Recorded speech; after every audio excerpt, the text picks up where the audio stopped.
Anyway, keeping up with the fact that I traditionally don't do Final Fantasy XIV content, I figured that I would talk about something else today. Oh wow, my face is actually covering. Well, it doesn't really matter what my face covers here. This is just like gear, it's whatever. So we're going to be talking about something that I've been meaning to talk about, which is the slow Paladin. Now, I actually became aware of this before they even posted this stuff, because this is all data from the Balance Discord. And I became aware of this before they actually moved this stuff onto the main channel, because I was experimenting with Paladin. And one of the things that I will say is I've never liked one of the aspects of the traditional Paladin rotation, which is you do the full rotation, which, like, at least back when I was still playing the old style of Paladin, is you go and you do Goring Blade combo. In the middle of Goring Blade combo, you do Fight or Flight. Then you go Atonement combo. And then after the Atonement combo, you go into the Requiescat. And then after the Requiescat, you once again do Goring Blade combo.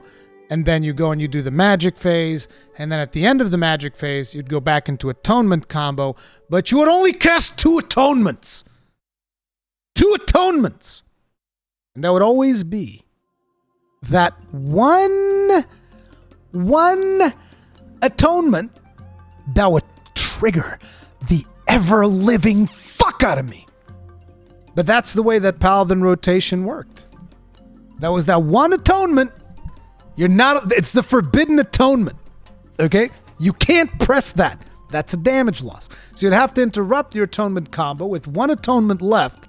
And then you would go for the Goring Blade combo again.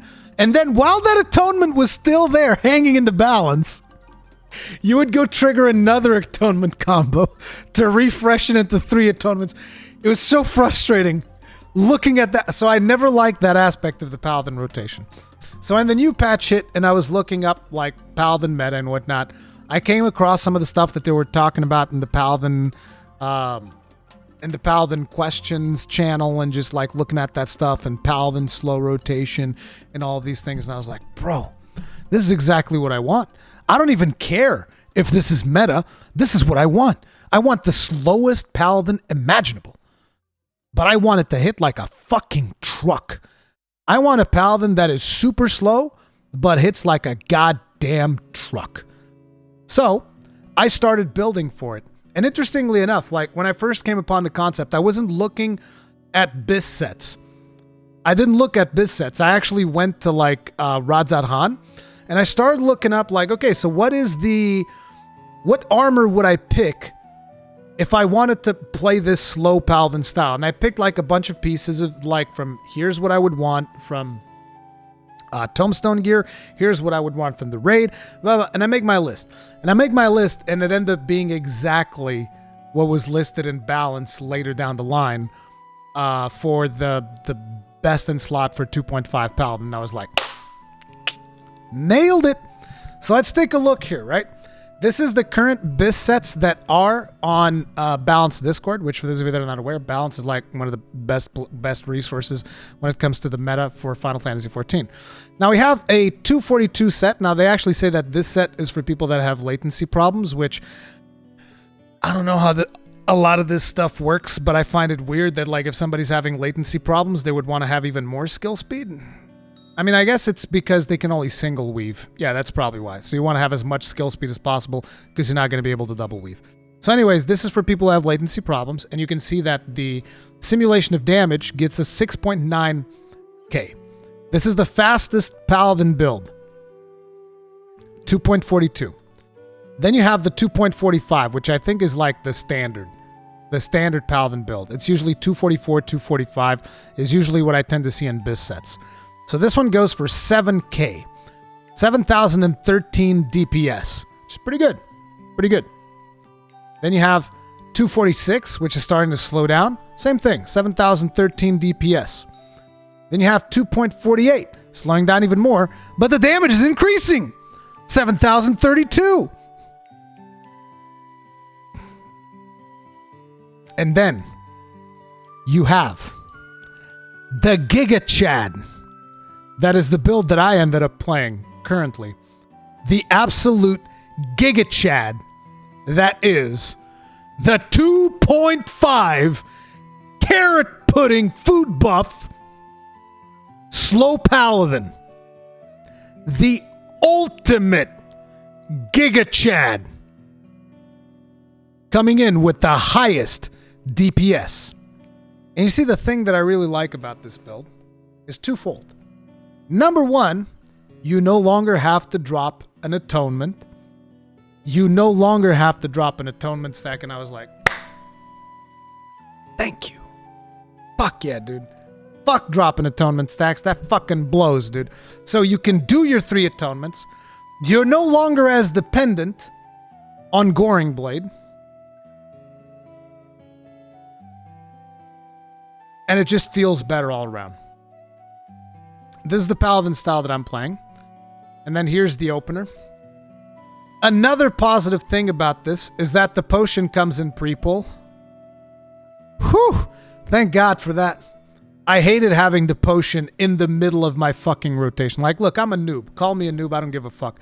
But if there's one thing I really hated, was having the potion in the middle of my rotation, in the middle of my opener.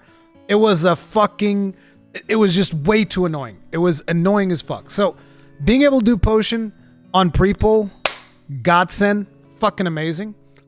And as you can see, we go just straight up Goring Blade into Requi. Let's go, baby. Like, this is the Giga Chad rotation. Goring Blade into Requi. No fight or flight? No, the fight or flight comes in the following loop, which is after you get started into the atonement combo. And that's where the fight or flight comes in, right here. You go for the first 2 hits, which is like, what are these called? Fast Blade, Ride Blade, Fast Blade, Ride Blade, fight or flight, boom, atonement combo, boom, Goring Blade, boom, second atonement combo with the Requi into magic. Feels so good. Look, the best thing about this rotation is, like, look at those atonements. Just, I want to count them for you, okay? I can't do all of them because you can't see all of them, but, like, listen. So on the first loop, you have 1, 2, 3 atonements.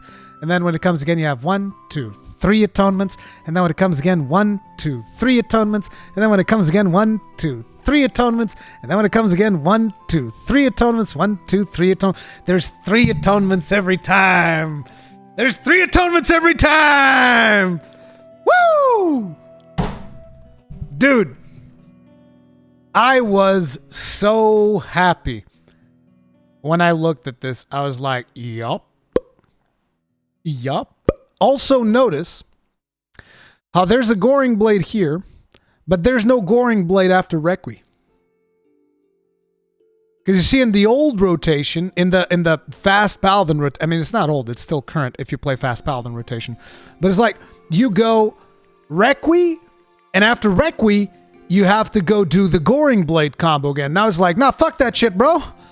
We go Requi into magic phase, baby. Woo! I love it.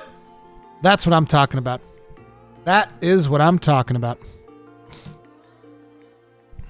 But yeah, that is the slow Paladin meta, and I heavily recommend. Try out slow Paladin. Really, really good.